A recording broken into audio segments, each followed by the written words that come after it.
Hi, everybody. I am Doug, and I'm a member of the Big Dudes in the Trenches podcast. You might recognize me from starting off every show. But this is not a regularly scheduled episode of the Big Dudes in the Trenches podcast. This is a Christmas Day special. Merry Christmas, everybody. If you're tuning in, why are you doing that? Also, thank you for doing that.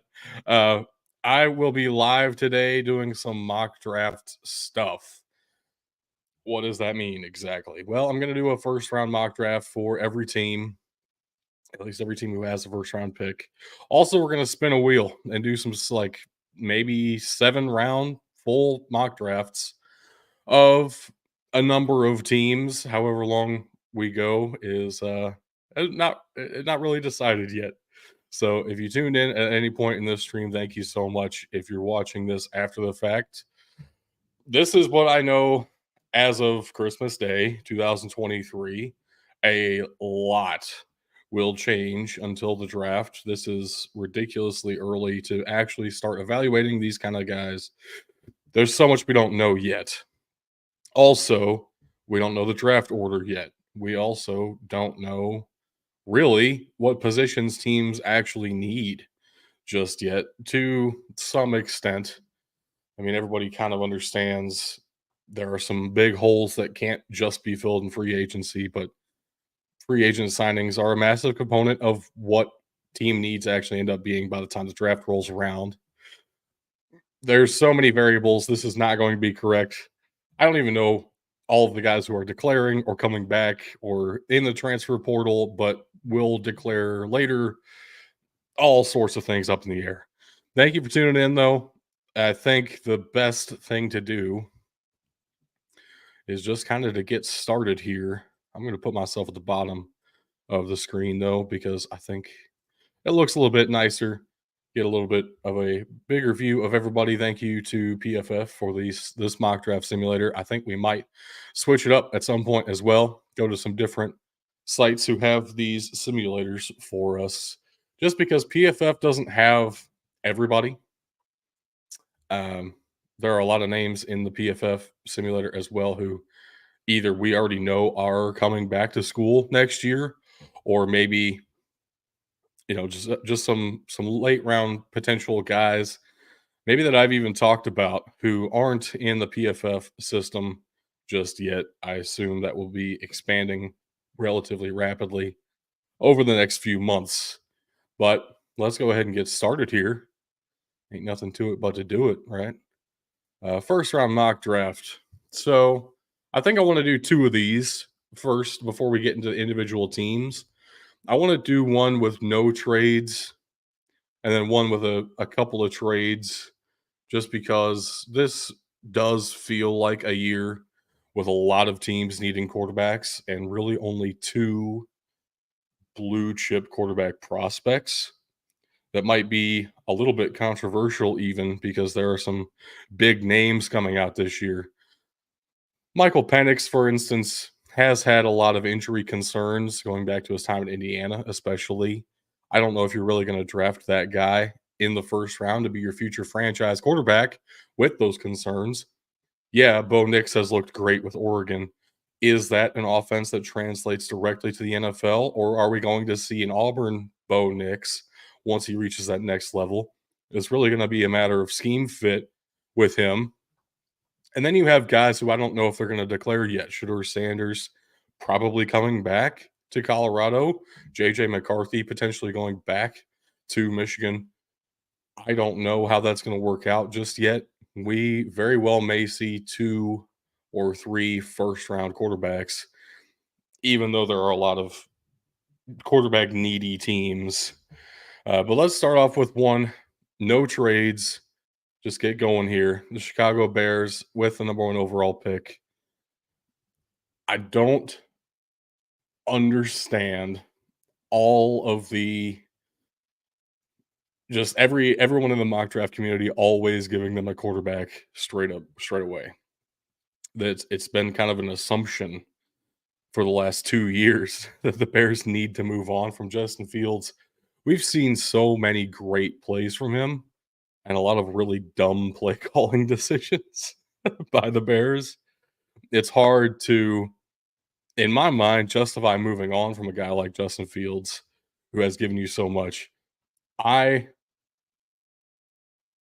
Oh man, if there is a situation where you have a new coach, a new GM, all that's possible. You have an offense who isn't producing as much as it ought to. The assumption will be that a team will look at the quarterback first. What kind of a quarterback are you looking for? Depends on what kind of coach you get in that scenario.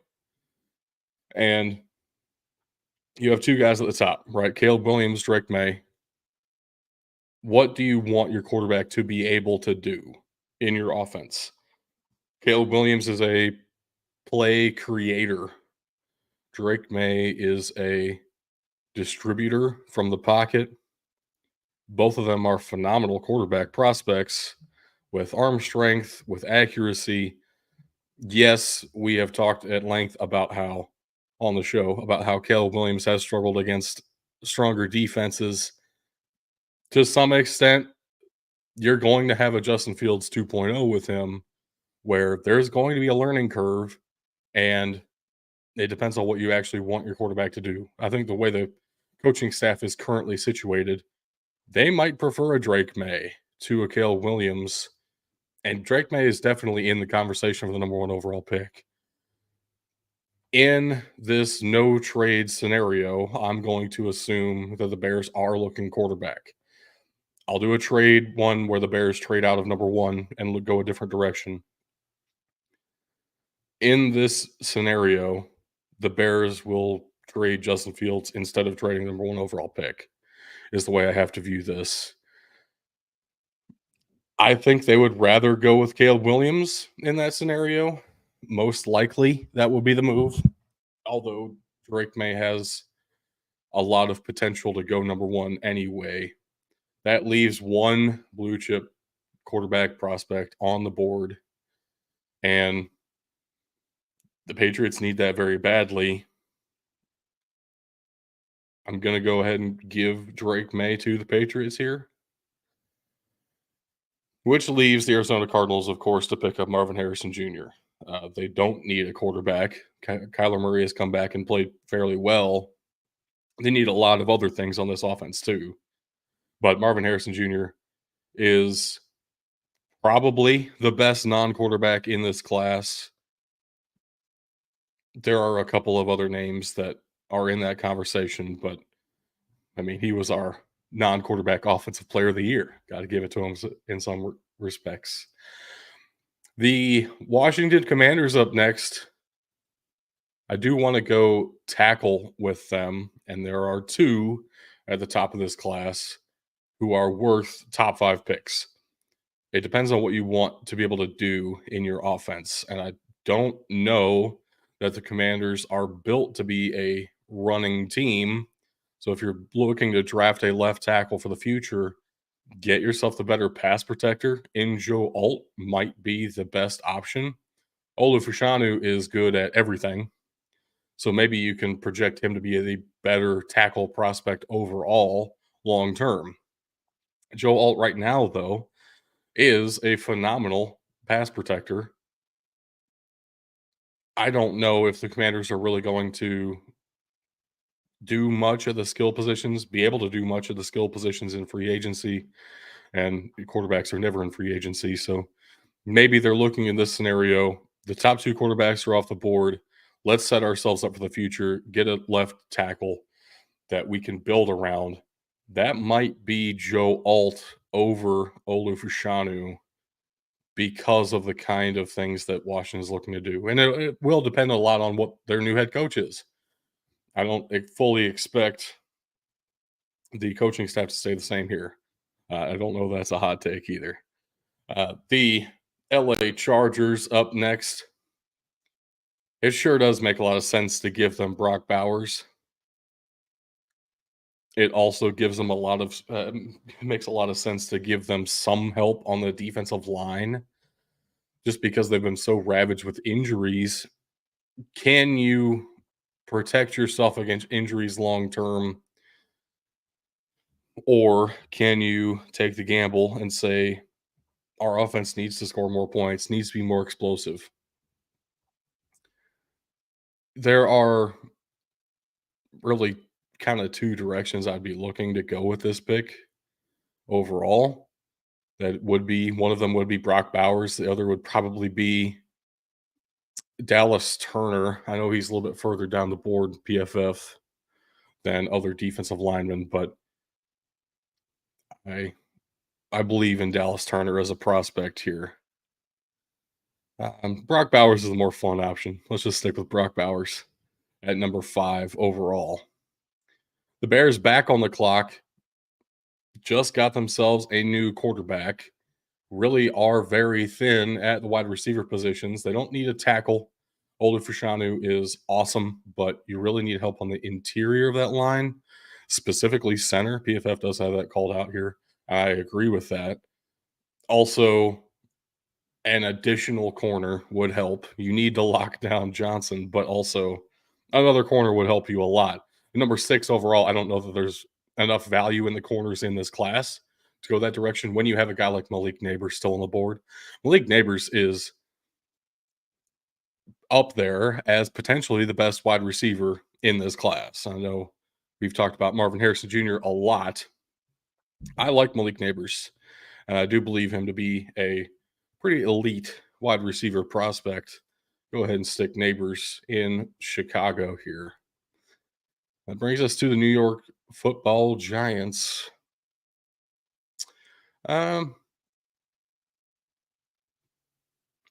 Gosh, the easy answer is Olu Fashanu. They've put so much draft capital into tackle though recently. It feels difficult to project that going forward. It's very potentially some help in the front 7. Now, Leatu Latu is very high here, and on PFF's board. I understand that his season has been sensational. Last season as well, really, but he was forced to medically retire from football. That combine evaluation of his medicals is make or break for his draft prospects. I don't feel comfortable putting Leatu Latu this high, which is kind of why I'm leaning a Dallas Turner even over a Chop Robinson or Jared Verse as the top edge off the board. But I don't know that Dallas Turner exactly fits what the Giants would be looking for here either. Um, Man, I'm tempted to go Druzan Newton. Johnny Newton is a little bit undersized, a little bit athletic, not exactly a what you think of when you think of a Giants pick, a defensive tackle, maybe. Um,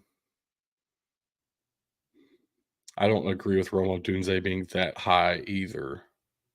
Is the problem? We're starting to get into some territory where there are some really questionable options. The easy answer is Olu Fashanu. I don't think I'm going to do that though. I guess that does leave me with Dallas Turner or a corner. But again, I just said that corner doesn't necessarily have top 10 value, at least not top 6 is what I said, but number 7's right there.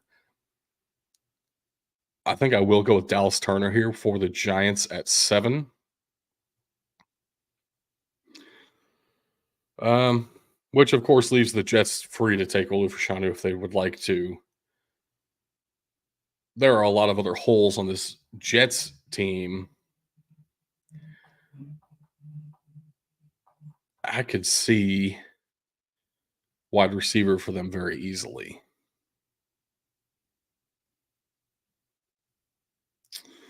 If it is not, um, if it is not Romo Dunze, who could it be? That's my initial thought here. If it's not Romo Dunze, who would it be? Probably A Troy Franklin?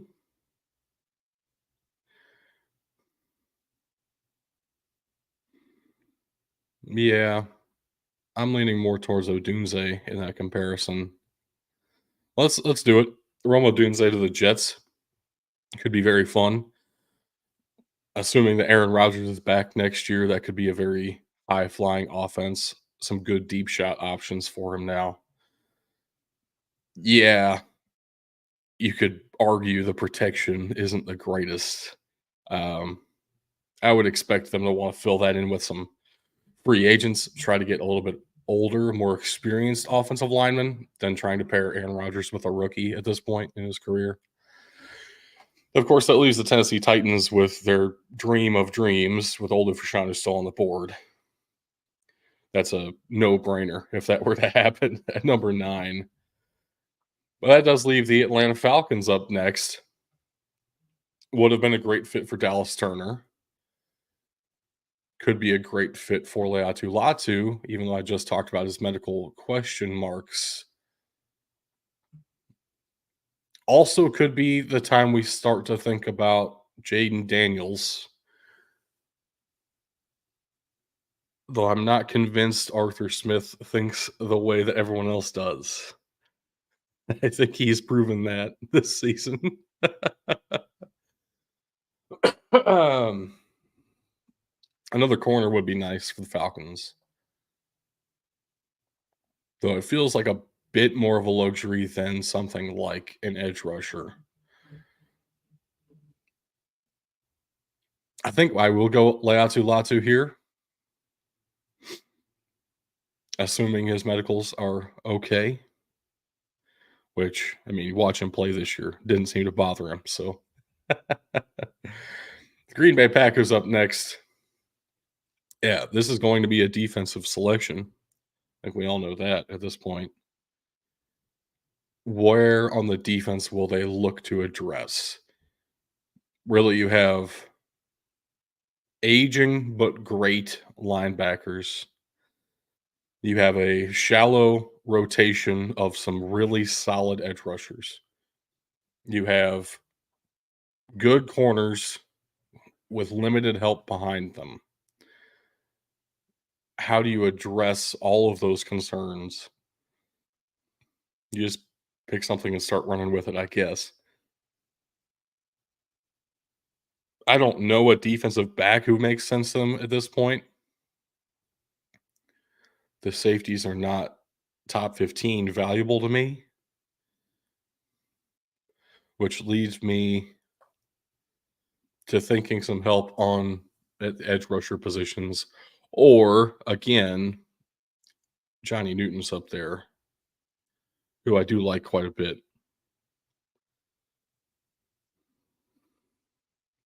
I think I will go with Chop Robinson for the Packers, though. Just pure athlete at the edge rusher position.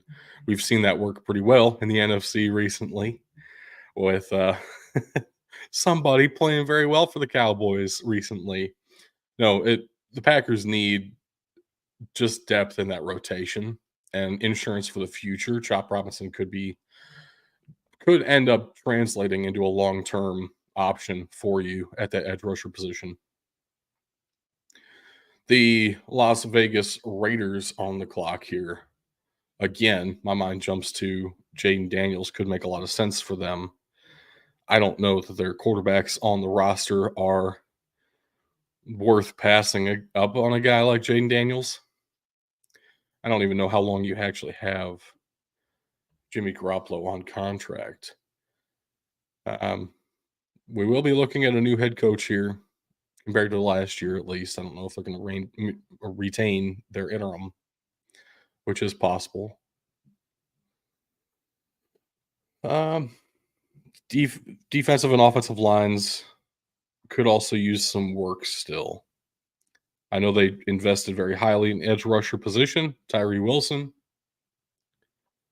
I don't know that leaves edge rusher off the table, though I'm kind of leaning more interior defensive line. I don't know what you have there that stops me from drafting Johnny Newton here.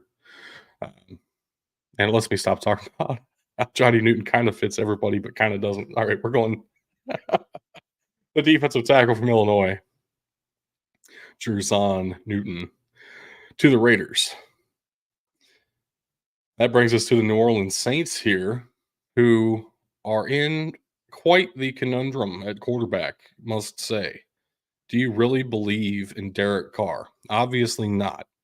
Do you really believe in Jameis Winston? Obviously not, because you brought in Derek Carr. Um, man, that kind of points me to Jaden Daniels, which is fun staying in Louisiana, even though he's not from Louisiana originally. I'm pretty sure. I actually want to look that up before I say something stupid. He started his collegiate career in Arizona State. So, no, he's from San Bernardino, California. So definitely not staying in the hometown, but did go to college at LSU. That's a fun storyline. And they do need clarity at the position very badly. Jaden Daniels is the pick here at 13. Feels like it makes a little bit too much sense to pass up on that. Next up, the Denver Broncos. Such a weird season for them, right? I don't know what exactly needs work and what other magic Sean Payton's going to pull out of his hat, which leads me to believe the pick will probably be on offense just because of who Sean Payton is. And it won't be a quarterback because Russell Wilson is doing very well, even though he didn't start the season great. And you're kind of locked into Russell Wilson for a few more years anyway, with the contract the way it is. Edge rusher would make sense to me. I don't know if it makes sense to Sean Payton at the top of this class. The question is, what direction do you look to go if you're picking an offensive player here? Which there are good receivers, and there are different receivers to what you have, like different body types and different skill sets. Brian Thomas would be fascinating. Get that 6'4", 200-pound, just agile as all heck, though.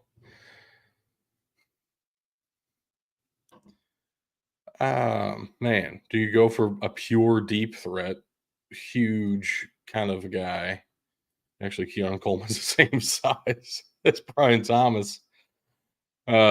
Xavier Leggett is also kind of up there. Adonai Mitchell up there as well. Yeah.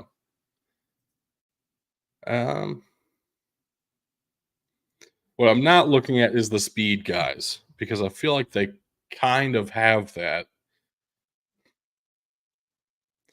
though maybe not at the level of Tez Walker or Troy Franklin. Does feel like they already have that. I want to go Brian Thomas here, which feels crazy compared to some other mock drafts I've seen, but also this is my mock draft. This is my first one of the year. So we're going to do it. Brian Thomas Jr. to the Denver Broncos. Why not? It's kind of fun. Takes us to the Seattle Seahawks, where, man, offensive line sure would be nice. Sure would be nice. I'm curious if we're looking for a real tackle or if we're looking for the interior. So Lisa Fuaga could kind of play both, though he's at the height where you start to question that. J.C. Latham is definitely a tackle. Amarius Mims is definitely a tackle. Graham Barton is probably going to play guard in the NFL. I know he's 6'5" as well, but the bigger thing you have to look at when you're looking at offensive linemen and how they translate is the arm length. Graham Barton's going to be awesome on the inside. Actually, I'm talking myself into that. Let's go Graham Barton here for the Seattle Seahawks. Plays tackle at Duke. Gonna project him to play guard for the Seahawks with this mock draft. Takes us to the Pittsburgh Steelers. I am also in real time realizing I haven't drafted a corner yet, which feels rough. That probably ought to happen pretty soon. I don't know if it will be with the Steelers, though. Here's what I'm thinking with the Steelers is other than TJ Watt, where are you getting your pass rush from? I don't have a great answer for that. You also have Cam Hayward, who's sensational, but he's like 34 now or something like that. At some point, you need to have some guys in the wings ready to take over those responsibilities. I don't see anybody like that on the Steelers roster at the moment. They're getting pretty old pretty quickly at some key positions. I think here I'm going to go with an edge rusher.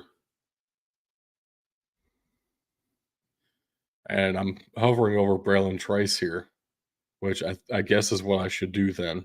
Let's just go ahead and take Braylon Trice to the Pittsburgh Steelers. Getting somebody who is that athletic can play opposite of TJ Watt, but have a hand in the dirt as opposed to TJ Watt, who's mostly going to be standing up. That could be pretty threatening to an AFC North who, in theory, has a couple of good quarterbacks. And then, I mean, if Joe Flacco keeps doing what he's doing, you're looking down the barrel at 3 elite quarterbacks that you have to play against in that division. Oh, man, it's beautiful. Takes us to the Cincinnati Bengals here, which these picks very well may flip. I don't know if the Bengals will actually be picking after the Steelers, watching them play. Whew. But the Cincinnati Bengals on the clock here. Yeah, it would be helpful to get some offensive line help, that's for sure. A couple of good options for that too. But what are you looking for? You're looking for JC Latham, who I would think should stay at right tackle. Are you looking for Amarius Mims, who might be able to flip to the left side? I'm in favor of the Oregon State prospect, though, who to me is more likely to plug and play on the left side of the ball than either JC Latham or Amarius Mims. Though potentially you could see those guys working out at the left side long term. I mean, I already made the decision, so no point, no point second guessing myself now. We're moving on to the Arizona Cardinals, where yes, I am finally going to take a corner here. There are a couple of options at the top of my board here, thanks to PFF. I don't know that I agree that Terrion Arnold is in the same stratosphere as Kool-Aid, as Nate Wiggins, even Cooper DeJean, but Cooper DeJean had that pretty rough injury at the end of the season. So again, combine evaluation is just as important for the medical side of things as the physical testing. Yeah, I guess that is physical testing. You know what I mean? On-field drills. I think I'm going to end up going with Kool-Aid McKinstry here. There's a lot of debate on whether Kool-Aid McKinstry or Nate Wiggins are, which one of them is the better corner prospect in this class. I'm okay with either of them at the moment, personally. I'm going to go with McKinstry here to the Cardinals, which feels like we've done a lot for them. With Marvin Harrison Jr. and Kool-Aid McKinstry, you get your number one pick at both of those positions, which are both huge positions of need for your team. Could be a massive draft for them. Tampa Bay Buccaneers. I mean, this says quarterbacks a need. I don't know if I'm moving on from Baker Mayfield right now. Personally, there are a whole lot of options. What you might want to look to address, though. Let's think about this. With what's available right now, edge, corner make a ton of sense. Tackle makes a ton of sense, though I'm not convinced they need a tackle. Could use a guard. I don't know that you have another guy who's really going to kick inside at this point, though. It's a while before we run into those interior offensive linemen as far as everyone's perceived draft value of them right now. Um, Makes me lean edge rusher. And when you have Jared Verse just sitting there at the top of the board, that is awfully intriguing.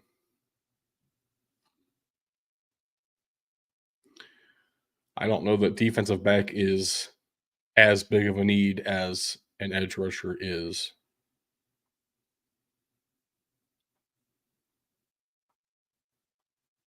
I don't know what else makes sense for him. I guess I am going to go Jared Verse here. Um, there are just so many positions that they need. I could talk myself into a bunch of different options there. Kind of best player on the board.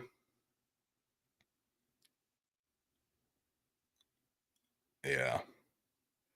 I don't think it's unrealistic that Jared Verse falls that far either. Though he's gotten a lot of hype, but there are other defensive ends and pass rushing linebackers who probably get a call before he does. Takes us to the Minnesota Vikings here. Yeah, quarterback sure would be nice. I don't believe that your quarterback options on the board are really going to be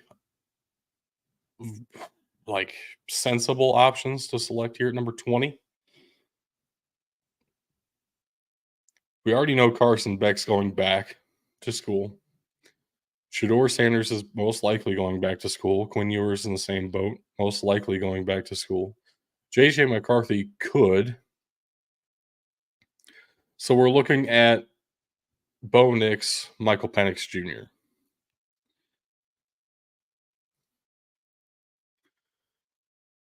I guess the reason to take a quarterback in the first round is because you get that fifth year option. That's still very much on the table here. That's something to consider. You also have a situation, which is the reason it's been tough to pick for the Vikings in every year that I've been doing mock drafts. They have a lot of positions of need, legitimately. They could use more talented players at almost every position group, which I guess isn't that hot of a take either because every team's looking to upgrade every position group all the time. I guess it just feels like the Vikings are at replacement level or slightly above, roughly equally across their position groups, which makes it tough to make a decision.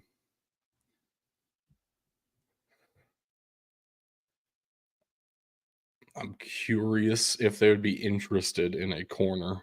I'm not willing to mock that to them right now.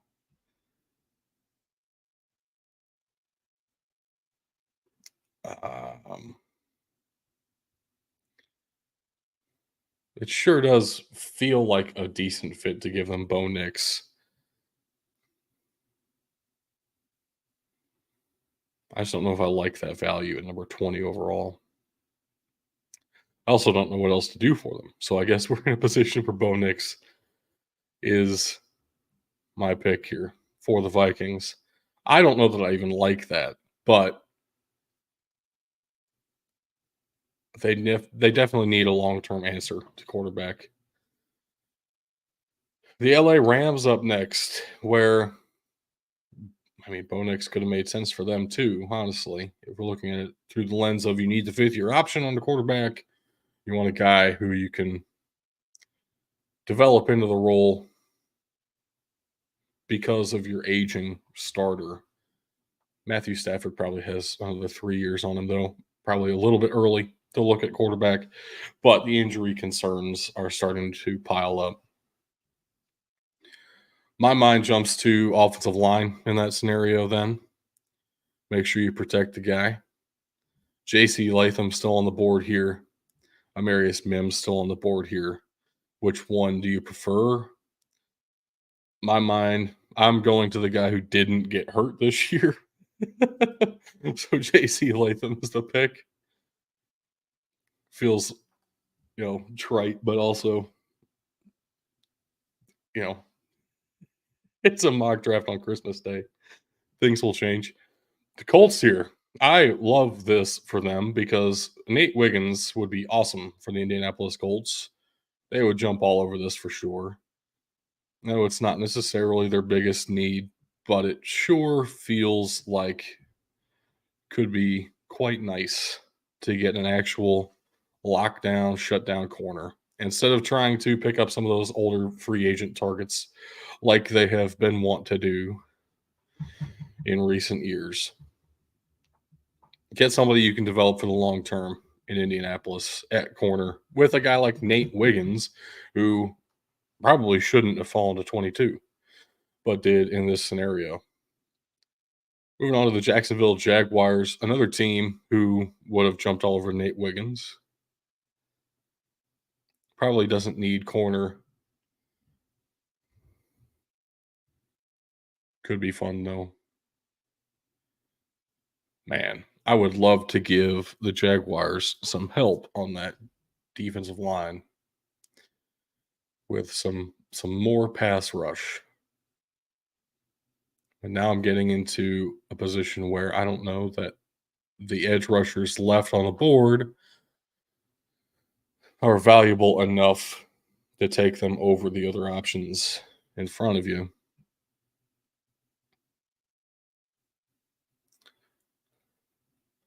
Again, offensive line would be great except for the tackles, which is where the value is. Troy Fautanu. Fautanu is kind of that in between. That could be fun, actually, if you find a way to slide Troy Fautanu in at guard. I don't know that he actually projects as a guard. Oh, he's 6'4", but again, it comes down more to arm length than to height.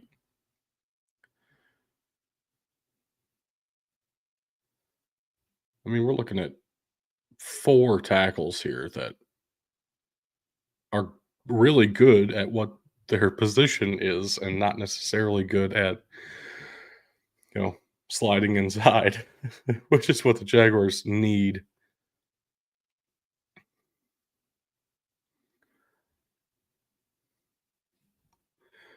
Makes me go back to something fun here. Why not give them Troy Franklin?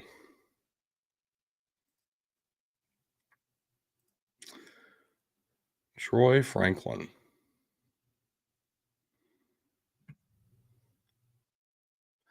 Let's do it. A little bit of a deep threat guy. You saw how light he is, less than 190 pounds. He uses that. He can fly.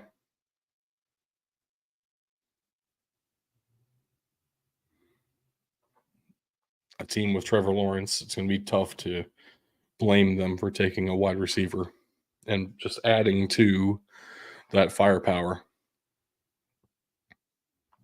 Buffalo Bills up next. I mean, I really want to get them offensive line. And I've been talking about how there are tackles and not enough guards. Well, I think they need a tackle too. So let's give them. I do believe Amarius Mims is better than these other tackle options at the top of this board. So I guess I agree with PFF's order for these guys. So I will go Amarius Mims here. See where he can fit.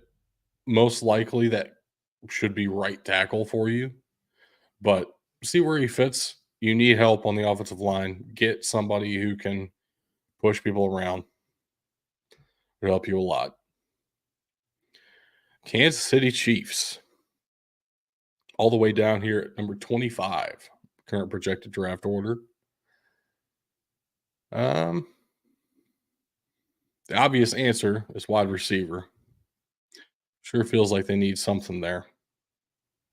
What do we have available at the receiver position? Tez Walker.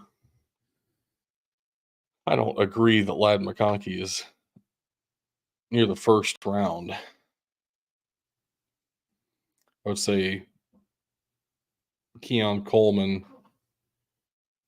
Adonai Mitchell, Xavier Leggett are more likely first round targets than Lad McConkey, in my opinion.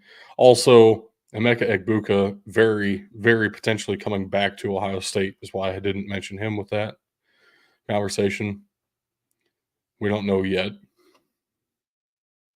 but I'm going to assume that he's staying for this mock draft. That's where I'm at with that.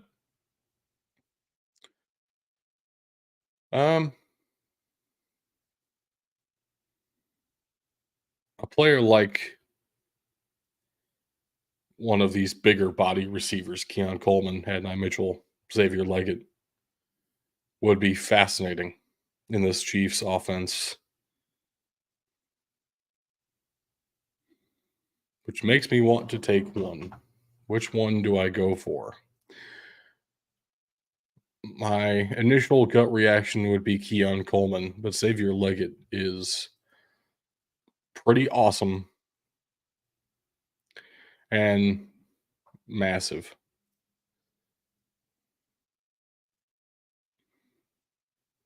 I kind of want to do that. Let's go Xavier Leggett here to the Kansas City Chiefs at number 25. Which brings up the Houston Texans. This is their first round pick from the Cleveland Browns in that Deshaun Watson trade. They did not have their own first round pick because they moved all the way back up to have the number 2 and number 3 picks last year. Fun, wacky stuff. But the Texans here at 26, yeah, could definitely use some weapons for Stroud. The defense has played well. I don't know if it's been playing incredibly well, and feels like there is room to grow. Do you want to take a Leonard Taylor, a JTT, a Chris Braswell in this spot? I'm not sure that you do. Which takes me back to receiver.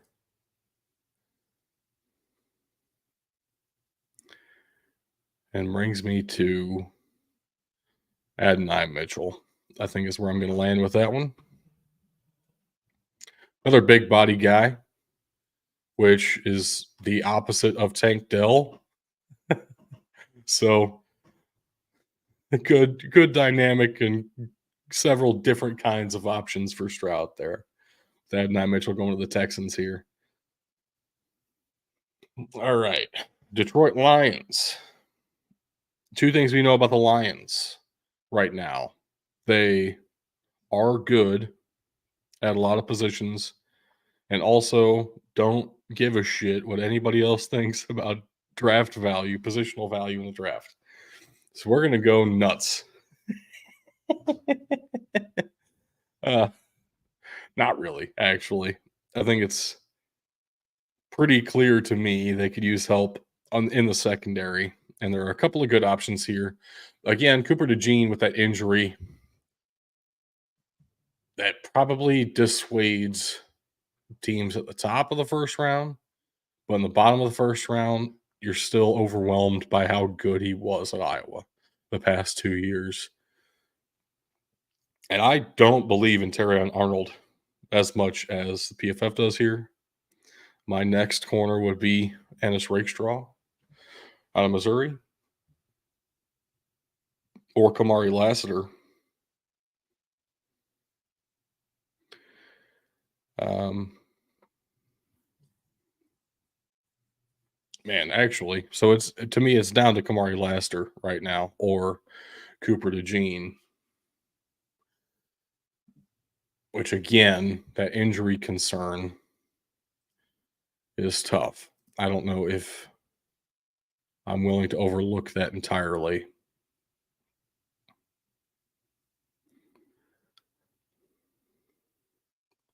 And I think Kalen King still has a shot at the first round. So I definitely understand why he's slipped here to the middle of the second round for PFF. We're going to go with, I said that as if I had a decision already. I was hoping that would spur a decision. Um, man, we're going to go with Kamari Lassiter here. Be a little bit safer in my estimation. Also prevents the Eagles from going with a Georgia defensive player. Or does it? Let's go find the next one. According to PFF here, Javon Bullard to the Eagles. Let's do it. I'm not doing that. Let's think about the Eagles. I would think the back seven is your immediate concern for the Eagles, especially at safety. Also interested to see if they're willing to draft offensive line early. I know Jason Kelsey is phenomenal. He is what, 34? Maybe you think you have a reasonable succession plan already, but maybe you just want to leave Landon Dickerson a guard. I don't know that a center goes this early anyway, but it's interesting enough that I'm considering it. I'm going to go with a safety here, I think. It's not Javon Bullard. It's not. I'm not taking the Georgia guy just because of the Eagles. I want to go with Tyler Nubin here. That's what I'm going to do. I love Tyler Nubin. Let's set him up for success with the Philadelphia Eagles. Takes us to the Miami Dolphins. The Dolphins are in an interesting place because it feels like they could double up with what they did last year. Yes, Devon Achane is awesome. We've seen that. I don't know that I like the rest of that running back room. Feels like a change of pace could be nice. Also, I don't know. I don't know if we're going to take offensive line necessarily. We've invested pretty heavily in offensive line, right? Linebacking core is good, not phenomenal. Only position I wouldn't, only I guess two positions I wouldn't consider drafting right now are quarterback and cornerback. Basically, everything else is on the table to some extent.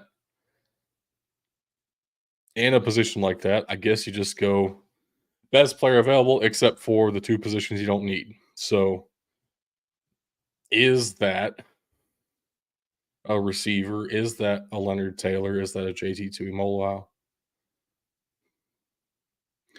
Is that a Troy Fatanu? A Chris Baswell? You can tell I didn't plan this. I'm making all these decisions very much so live.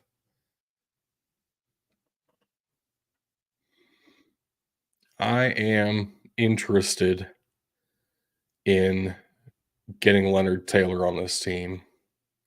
I think that could be a good move. We're going to take Leonard Taylor there, a more athletic defensive tackle. 6'3", 300 though. Can definitely plug some holes. We're going with Leonard Taylor to the Miami Dolphins, staying in Miami. Now for the Dallas Cowboys. In my head, I want them to take a corner. I don't know if that's what they'll actually do. They've been trying to take defensive linemen for a while now. I don't know if that stops you from taking another defensive tackle, but it might. Just see what you have to work with next year.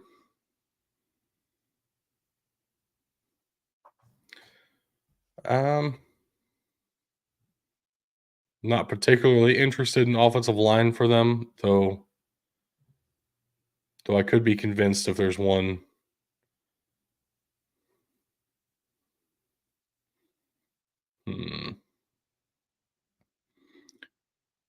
Troy Fatanu is not a bad option, actually.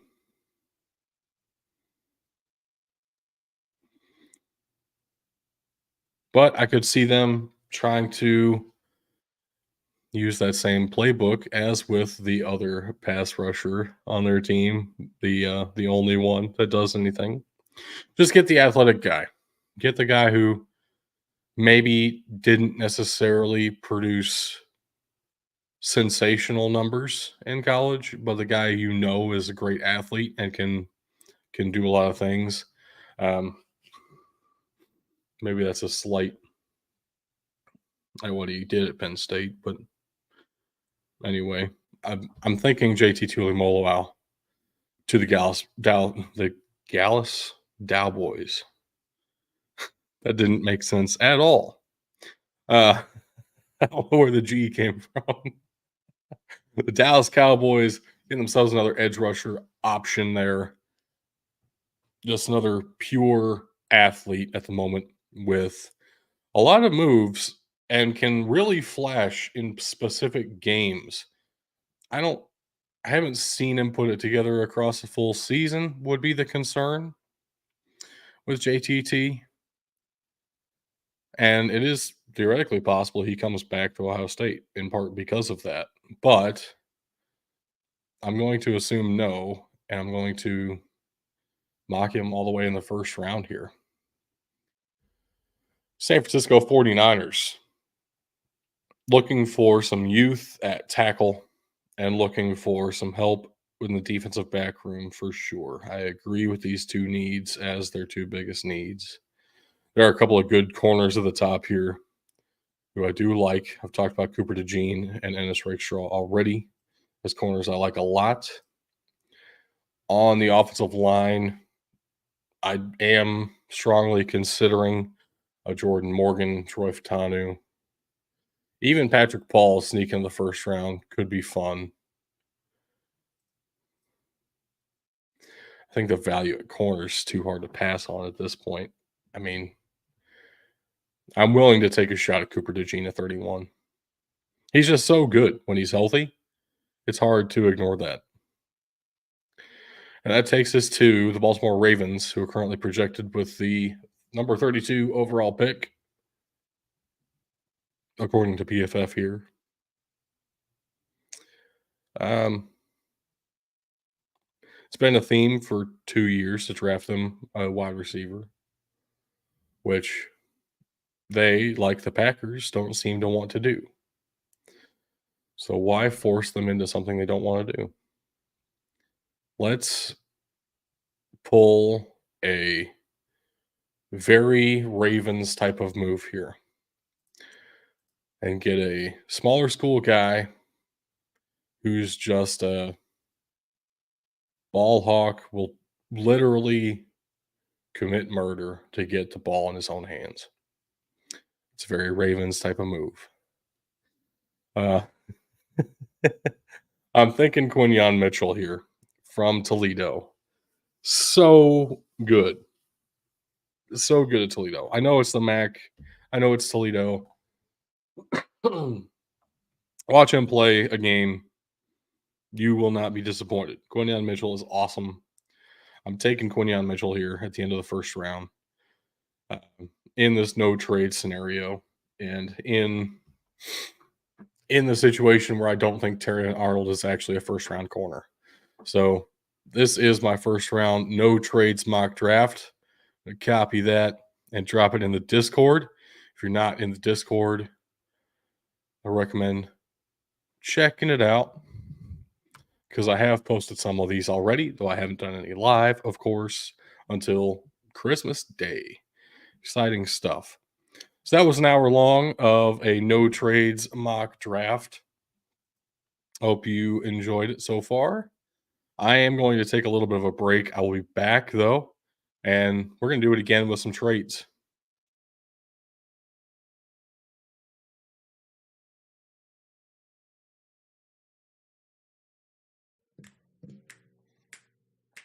Whoa,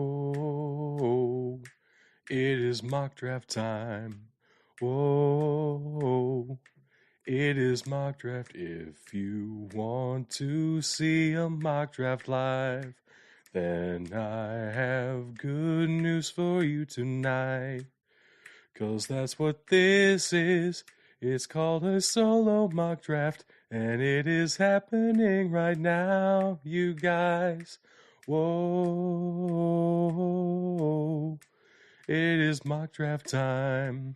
Whoa, it is mock draft. Let's make picks for every single team. It's a real mock draft, not just a dream. We're live on Twitch and later on podcast platforms. This is a first round solo mock draft. Whoa, it is mock draft time. Whoa, it is mock draft time.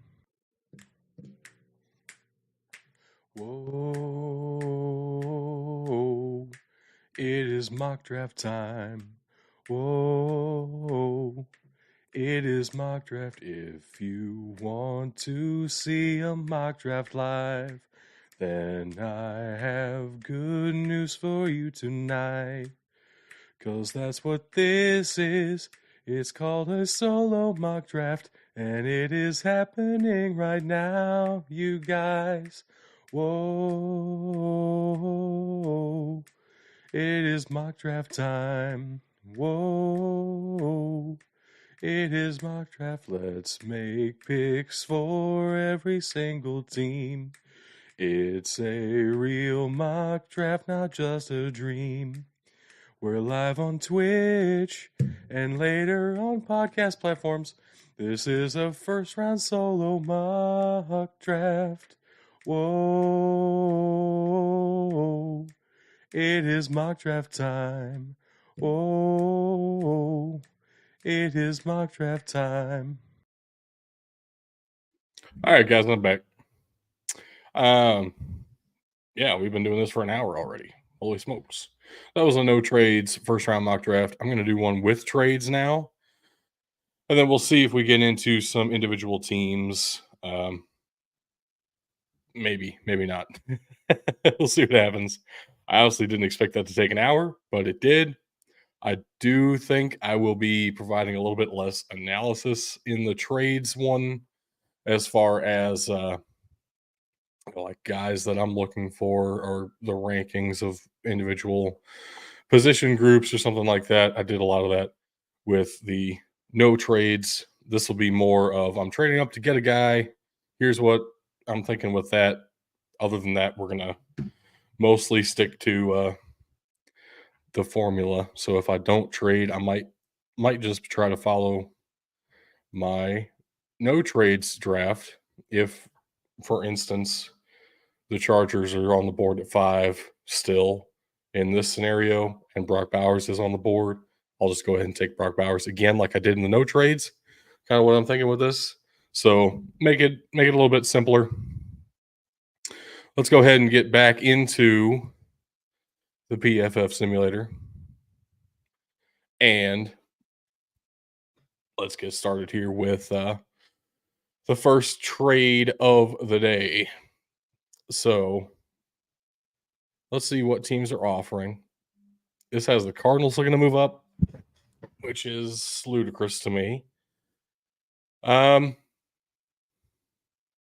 I don't see the Giants moving up either, nor the Titans. The Falcons are the first team on this list that makes sense to me to actually want to move up for a quarterback if they were to do that. No, I didn't have them taking a quarterback last mock draft, but I didn't necessarily see the value in it for them. I'm not going to project value or whatever. Um, we're just going to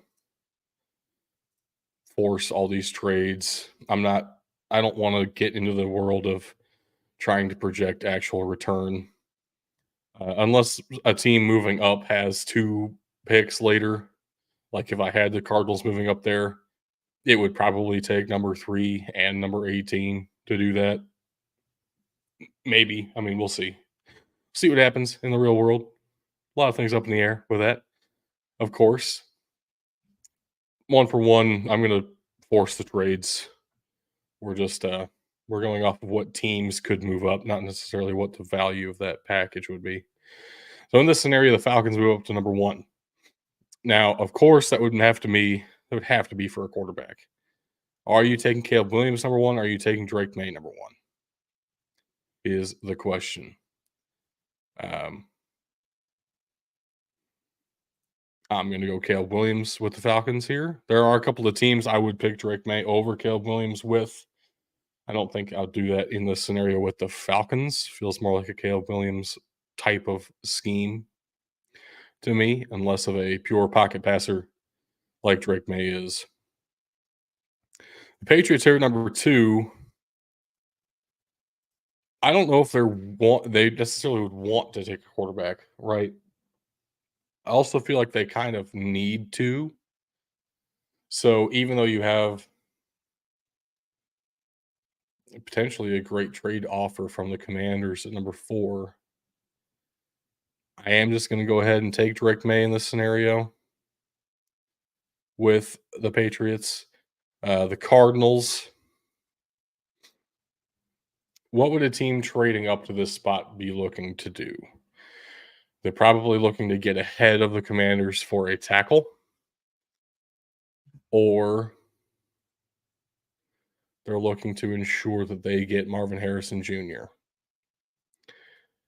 Of the teams who would be willing to do that, none of them are interested in trading.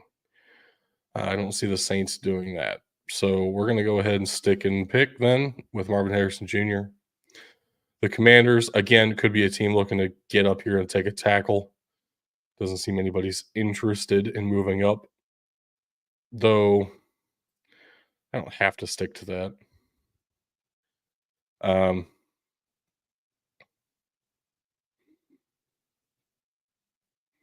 I could see actually the Titans being worried about a team taking both of the tackles at the top of this class before it gets to them. We're going to force that actually. So the Titans moving up to number 4 here because they don't feel comfortable waiting to get their guy, Nola Fushanu. I know in my mock draft earlier, I had Holy Fushanu falling number 9. I don't really see that happening. That would be insane. So it's more likely if the Titans get Olufushanu, it's because they traded up for him. And teams do trade up for left tackles. That's not unusual. I mean, the Cardinals did it last year, trading back and then trading back up in order to get their guy at tackle. Tackle's one of those positions you really need to be able to build around. So I don't think that's insane at all. The Chargers here, you're starting to get into the territory of I don't know what a team would be trading up to do. I'm, as per my example, stick and pick with what I had before. Brock Bowers to the Chargers here. The Chicago Bears, again, in a situation where what are you trading up for? I guess it would be Joe Alt, assuming that one of the Giants or Jets would be willing to take Joe Alt here. Um, would a team sacrifice future value in order to get a guy like Joe Alt? Actually, this would be massive, but very fun. If the Rams moved all the way up to make sure they got their guy. Again, not trying to project what the package would be. It would have to be pretty darn significant, moving up from 20 something to number 6 overall. But make sure they get their guy, Joe Alt. It would make a ton of sense for the Rams to make a move like that. And they've shown willingness to move around before. So maybe not as crazy as I'm starting to make it seem like. Uh, Joe Alt to the Rams would be a phenomenal fit and could be a lot of fun. Next up here for the New York Giants, we are either sticking and picking with Dallas Turner or trading. And I don't know if a team would be willing to trade up for Malik Neighbors, though. That would definitely be my move if I were trading up to number 7 in this scenario. It would be because Malik Neighbors is still on the board here. Because Marvin Harrison Jr. and Malik Neighbors, those two guys are absolutely separate from the rest of the receivers in the class. They are on another level. You're not getting another guy like Malik Neighbors down the board. You're just not.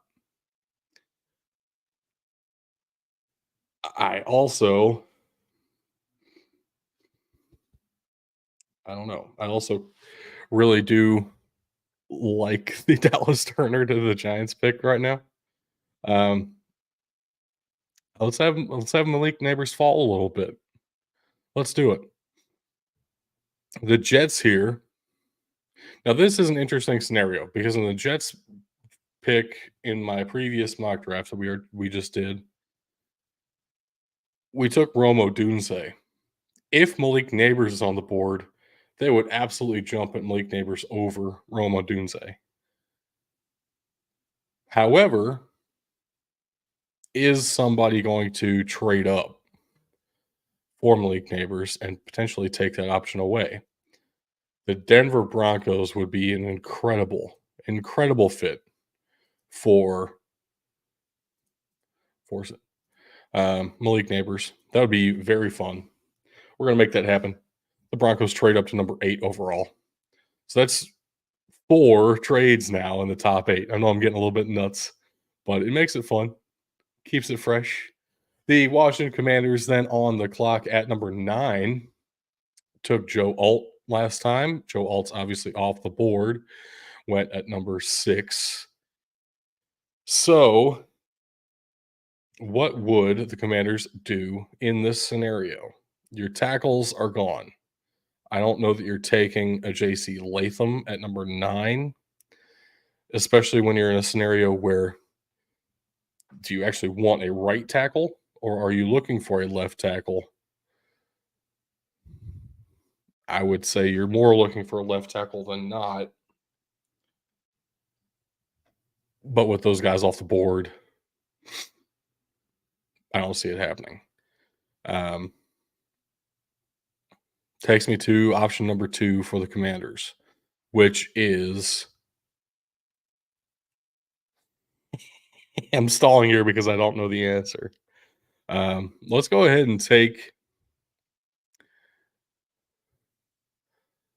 Let's go ahead and take a corner here.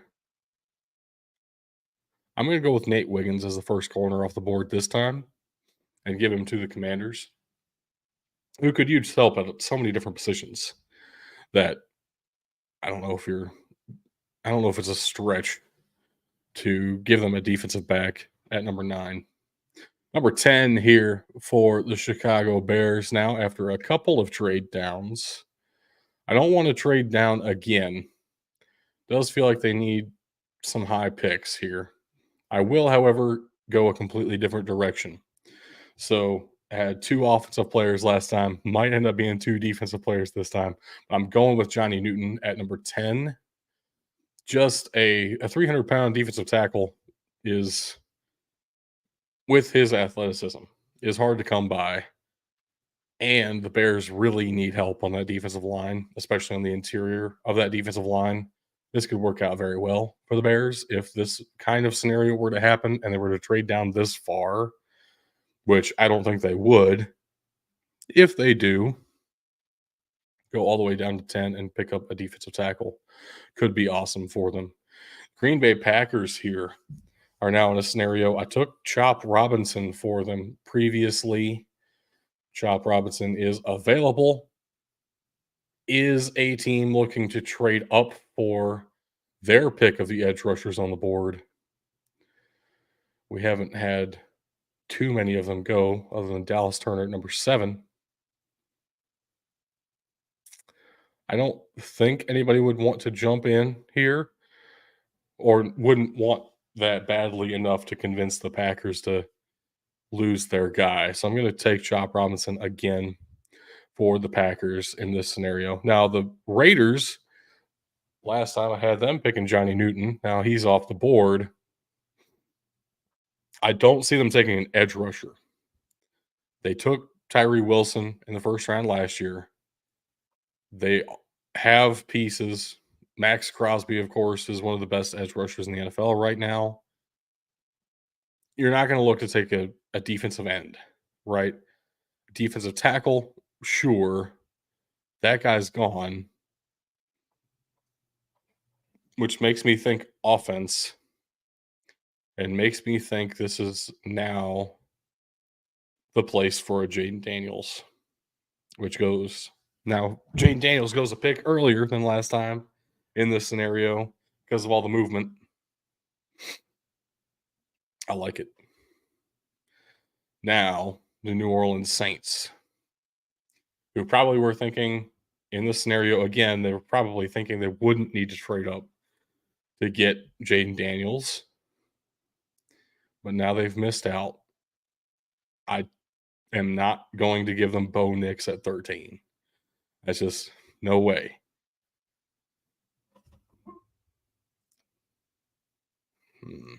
Would a team be willing to trade up for their pick of the edge rushers available in Trice Verse and Latu? Maybe. I also could see the Saints just taking their pick of those edge rushing options, which I am going to go ahead and take Latu to the New Orleans Saints in this scenario. Now the Jets, who traded back from number 8, are now at number 14. And actually, Rome Odunze is still on the board, who I had them taking last time at number 8. So they get a better deal on the guy that I had them taking anyway. Rome Odunze at number 14. I still like that fit, actually, so it works out pretty well. Now the Seattle Seahawks, number 15. Had them reaching to some extent, going down the board, getting a guard in Graham Barton.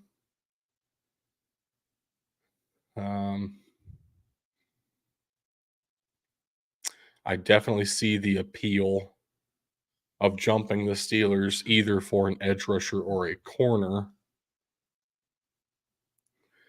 And also jumping both of those guys if you had an interior defensive lineman, though I don't think there is one in this range.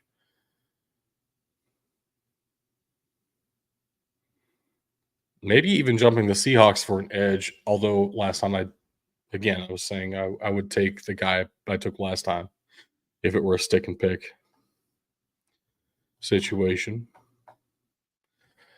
All right, here's what we're going to do. We're going to trade up to 15 with, let's do it with the Detroit Lions here. And go ahead and grab Kool-Aid McKinstry. They settled for Kamari Lassiter. last time. I don't think that's a preferred option. If you can get either Nate Wiggins or Kool-Aid McKinstry, you're going to do those two every time over any of the other options right now. So Kool-Aid goes 15 now to the Lions, who trade up for that selection, which leaves Pittsburgh Steelers in the scenario where took Braylon Trice last time. Just going to stick with that in this scenario. Nobody's trading up for Jared Verse to 16, in my opinion. The Cincinnati Bengals, Talise Fuega was the pick last time. Again, I'm kind of surveying if I want to trade up here, but I don't think that I do.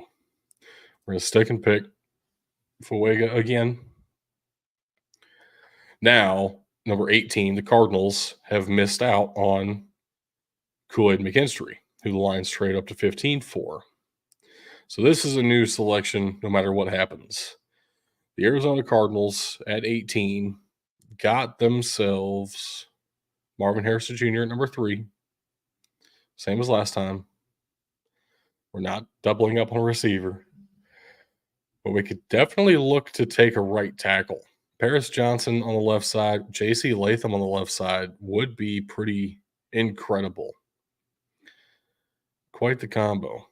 Could have happened at Ohio State. J.C. Latham said, nah, going to Bama. It is what it is. Let's do it. J.C. Latham to the Cardinals and really lock down the tackle spots for the next decade or so. It'd be pretty sweet if you're a Cardinals fan. Buccaneers on the clock. Jared Verse still on the board. Jared Verse still makes the most sense to me. I'm not trading up for Jared Verse, but if he falls to me at 19, I'm jumping at the chance. Minnesota Vikings here. Had them take Bo Nix last time. I also understand the appeal of basically every year just trading down with Vikings because it feels like they need a lot. In reality, they just need they need upgrades everywhere because they're practically at replacement level everywhere, is my theory on that. We're going to go ahead and force a trade here with the team who was interested. According to this, it's the Jacksonville Jaguars. In this scenario, I definitely could see them moving up for their pick of the remaining corners because Cooper DeJean, Terrion Arnold, Kamari Lassiter are still on the board here.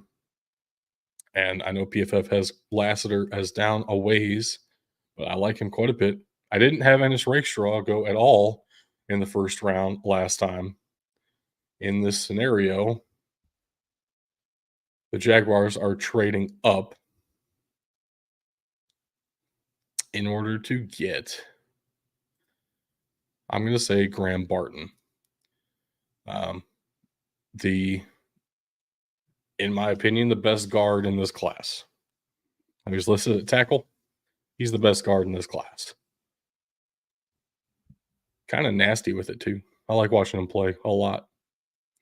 Chicago Bears. I was able to take Johnny Newton for them at number 10 overall, now all the way down at 21, where I had him go quarterback and receiver last time, as I already said. This is now back in the range where you're starting to see some receivers as maybe the best players on the board. Let's go ahead and take let's do it again. Brian Thomas Jr., to me, should be a first-round receiver. There should be Malik Neighbors and Brian Thomas both go in the first round this year at LSU. Brian Thomas to the Bears would be awesome. Just a different kind of receiver. Always good to upgrade that receiver 2, maybe receiver 3. Probably I would go ahead and plug in Brian Thomas at receiver 2 for the Bears. Now, the Indianapolis Colts, a team who historically doesn't like to trade, which is why, even though I had corners going earlier, I didn't want to trade up for one with the Colts.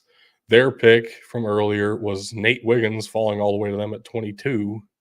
In this scenario, he goes in the top 10. So a little bit different. Definitely not getting their same guys from before. I'm also not really interested in taking a corner now with the Colts because the reason I jumped to Nate Wiggins is because of the value.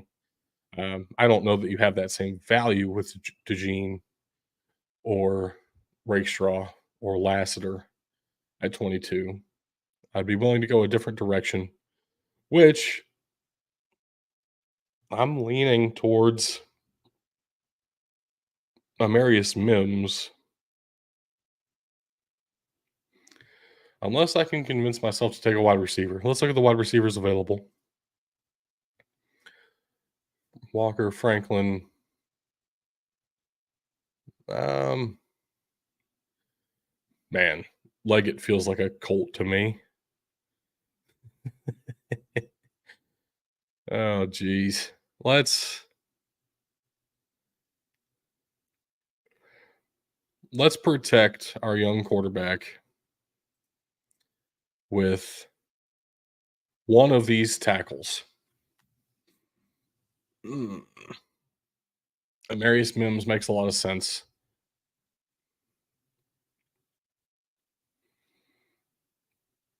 Let's just do it. Let's take Amarius Mims at number 22 with the Colts here. Now the Vikings at 23 still have their guy if they want him. I guess I'm going to go ahead and do it then. Let's take Bo Nix, who I had last draft, to the Vikings at 20. They get him a couple of picks later at 23. Now, the Buffalo Bills had their guy taken off the board at 22. So, going a new direction with the Bills, would they be interested in trading out of this spot, or would they be interested in getting themselves a legitimate threat at wide receiver number 2? That could be awesome for them. Troy Franklin makes a lot of sense to me for that. Could also see them going with a defensive back, and you have a couple of options at the top here. Let's go ahead and take Cooper DeJean for the Bills. A good corner could help them quite a bit. Now, the Chiefs here, I went a little bit off the rails and took Leggett. I'm going to do it again. It's kind of fun. And with the Texans, I took Adonai Mitchell, which I'm also going to do again. Getting goofy. Why not? The Seahawks took Graham Barton earlier, which I'm curious what the Seahawks are going to do. I really have no clue what direction they're going to lean. Of course, it is Christmas. We're 4 months away, so got some time to think about that one. I could see them going for an edge rusher if he's a stand-up outside linebacker type, not necessarily a JTT. So maybe the value isn't there for the edge rusher that I could envision them taking. Don't see him going interior defensive line.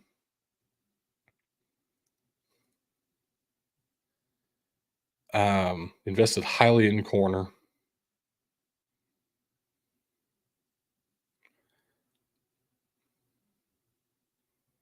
Let's do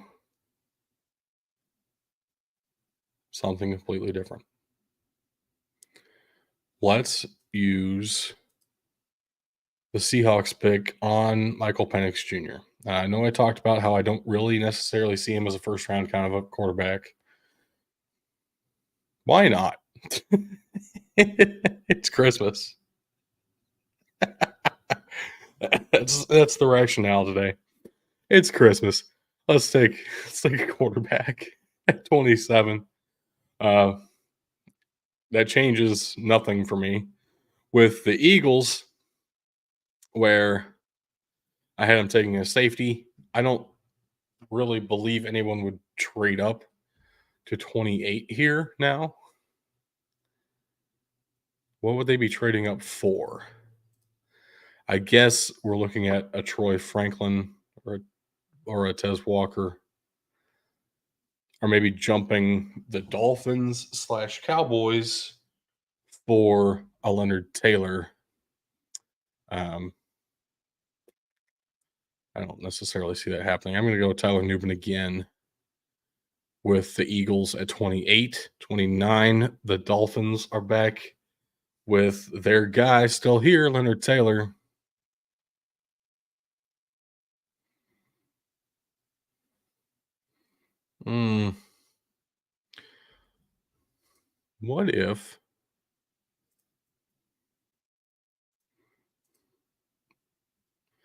What if we had the Carolina Panthers trade back into the first round? Well, I'm struggling to find them. Here they are. Force this trade. The Dolphins move out of the first round for this, but they get number 33.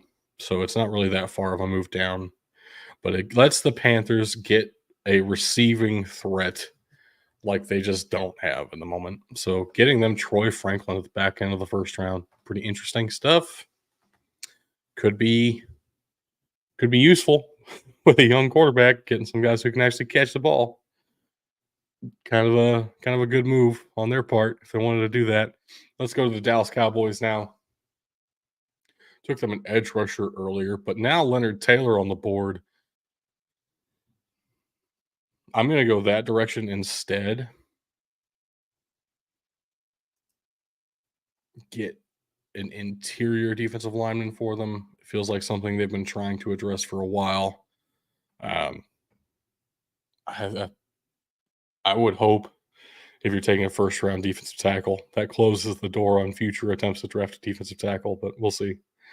Now, the San Francisco 49ers, their guy is off the board. He went at 24, Cooper DeJean, that I took last time, not their guy, but I mean, the guy I had pegged for them previously. You know what I mean? The 49ers here at 31. I mean, corner is still a position of need in a big way. But maybe they don't like the corner options available to them. I'm going to go with Troy Fautanu here.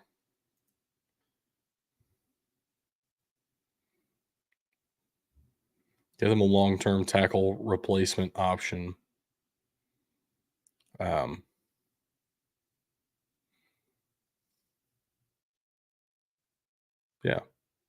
Yep. I don't know why I'm pausing.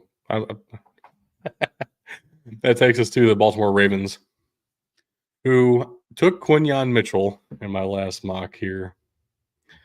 I'm willing to change this one up though, just because the Ravens are unpredictable.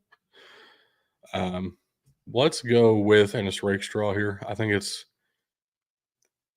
worth keeping in mind. There are a lot of players on the fringes of the first round, and all of that can be pretty interchangeable. So let's take a different guy at the back end here, even though I know the rules I made for myself, but I'm also the one making the rules, so I can do what I want. That's where I'm at with that. So some interesting trades there. Had the Falcons going up and getting a quarterback. Had the Titans securing the tackle that they want. The Rams securing the tackle they want. And Neighbors falls to 8. The Broncos jump all over it. Were the biggest moves there. Interesting stuff. I don't have any confidence in this scenario happening. It's a lot of trades. Also, teams have gotten a lot more comfortable with trading relatively recently than they ever were before. So maybe not that crazy. I am going to be honest with you guys. I'm running out of steam here, and I've been talking by myself for an hour and a half. Kind of want to not do that anymore personally. So I will postpone the spin the wheel and pick a random team and do a 7-round mock. We will do that in the future, especially as we get closer to draft season, have a lot better idea of the kind of guys available and have better understanding of what teams will actually be looking for. So thank you guys for checking these out. This was two different first round mocks live with you guys.